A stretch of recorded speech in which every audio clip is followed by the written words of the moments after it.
একজন মহিলা ওনার সন্তানকে কোলে নিয়ে জল কামানের সামনে কি হতবিহ্বল অবস্থায় পড়েছেন, সেই দৃশ্যটা দেখা যাচ্ছে।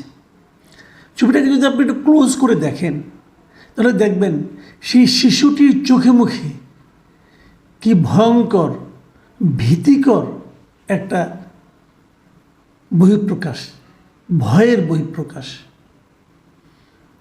এই চিত্রটা আমি যেখান থেকে নিয়েছি সেই ভিডিওটাও আপনাদের আমি দেখাতে চাই। আমি সাধারণত আমার এই অনুষ্ঠানে কোনো ভিডিও দেখাই না, কারণ ভিডিও তো কারো না কারোর কাছ থেকে নিতে হয়, তো ওই ঝামেলায় আমি যাই না।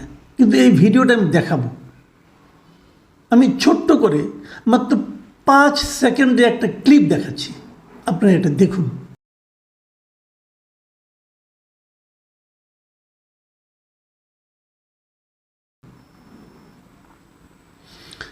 দর্শক, আপনারা দেখলেন ভিডিওটা, দেখেন পানির তোরে জল কামানের যে পানির যে তোর যে বেগ, সেই তোর সামলাতে না পেরে মা পড়ে গেছেন মাটিতে, এবং পড়ার মুহূর্তেও উনি কিভাবে ওনার সন্তানকে ডান হাতে আগলে রেখে পুরো শরীরের ভরটা বাঁ হাতের উপর দিয়ে পড়েছেন উনি, মানে সন্তানকে বাঁচানোর জন্য কি আপ্রাণ চেষ্টা। এই দৃশ্যটা দেখে আপনাদের কী অবস্থা হয়েছে আমি জানি না।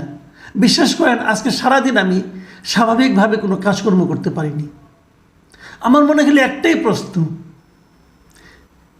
এই দেশে তো এখন আর স্বৈরাচারী শেখ হাসিনা নেই। আমরা তো স্বৈরাচারকে বিদায় করেছি, এখন তাহলে কারা দেশ চালাচ্ছে? তাদের মধ্যে কি মানবিকতা নেই? তারা কি এদেরকে মানুষ মনে করে না? এখন যিনি সরকার প্রধান, তিনি না শান্তিতে নোবেল পেয়েছেন। এই দৃশ্যটা কি? কোনো রকম শান্তির কোনো চিহ্ন এখানে দৃশ্যে আপনি দেখতে পান? এই দৃশ্যটা কি শান্তিতে নোবেল পাওয়া একজন ব্যক্তিকে ন্যূনতম বিচলিত করে না? উনি বলবেন আমি কি করব? আপনি অন্ততপক্ষে আর যদি কিছু করতে না পারেন পদত্যাগ করেন ভাই, আপনি পদত্যাগ করেন। আপনার যে নাম, আপনার যে পরিচিতি সারা দুনিয়া, তার সঙ্গে তো এই দৃশ্যটা মেলে না। এই লোকগুলো কি দেশদ্রোহী কেউ? এই নারী, এই শিশু, এরা কি এই দেশকে ধ্বংস করার জন্য উঠে পড়ে লেগেছে? এরা কি রাষ্ট্রদ্রোহী? এরা কি আপনার সরকারের পতন ঘটানোর জন্য মাঠে নেমেছে? যদি নেমে থাকে তাহলে এদের সম্মান করে আপনার সরকারের পতন ঘটানো উচিত।